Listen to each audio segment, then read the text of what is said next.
Welcome back to Educator.com. This is the lesson on DNA. DNA, its role and characteristics. What is this stuff? What does it do? Most people know basically what DNA is, but we're going to get into a lot of the detail about how it actually functions in cells. DNA stands for deoxyribonucleic acid. There's the DNA. So nucleic acids are a general class of compounds. RNA is another kind. That's in the next lesson on RNA.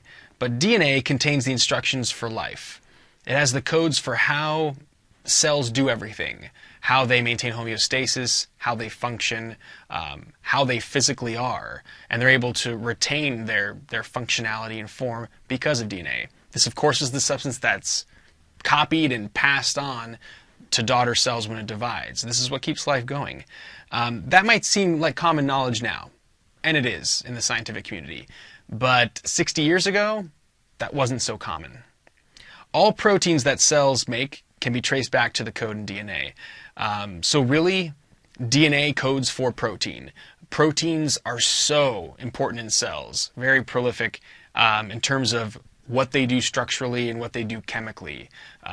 Proteins really are how DNA is expressed in cells. Double helix, I put that in capital letters because this is very important. Here's the double helix. This is that classic DNA shape. Helical is spiral. Double helix because it's pretty much two spirals attached at the center. This is the shape it is. When we look at this particular structure, when we discuss cell division, there's a lot of the double helix in here. This is a heck of a lot bigger than this. Here we're looking at just several pairs of nucleotides attached together. I'll tell you more about nucleotides in a sec. But in the 46 of these that you would see in a human cell that's about to divide, there are 3 billion nucleotide pairs in all 46 combined. So there's, hundreds if not thousands of genes in these various chromosomes. So this, structurally a lot smaller than this. Made of nucleotides. So when we look down this backbone of DNA on each side, it's nucleotide attached to nucleotide attached to nucleotide. And across the center, the nucleotides of these two strands are attached. And more details about that later on in the lesson. These strands are anti-parallel, meaning they go in opposite directions.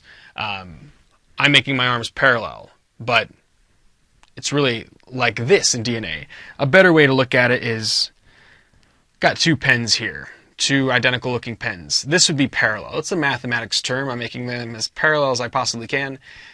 Here's what anti-parallel means, that this strand, as it curves around and this one curves connected to it, this is read in the opposite direction. This strand is read in the opposite direction of the strand it's attached to. So that's what anti-parallel means. Don't think it means perpendicular. No, it just means these are parallel strands that are read in opposite directions.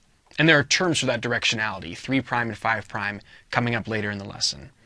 It's self-replicating.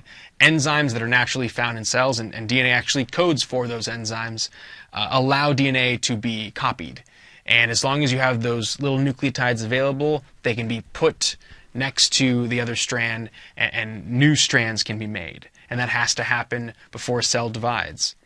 Codons, genes, and chromosomes, these terms have to do with what DNA is made up of. And I'll give you an analogy. A codon is a set of 3 bases, 3 nucleotides side by side.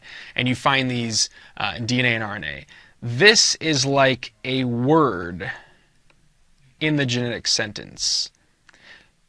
A bunch of codons together, a whole sequence of them, it could be 100 codons or more, can code for a gene. And a gene is like a sentence. A bunch of codons together forms a gene. A bunch of genes together, and we're talking a lot of genes, would make a whole chapter of this book. And a chromosome is kind of like a chapter.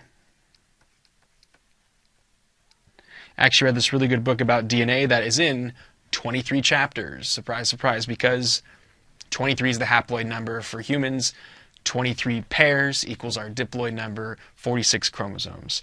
So chromosome, a giant package of these genetic sentences. They are made up of words that are known as codons. More about that, especially when you get to the RNA lesson.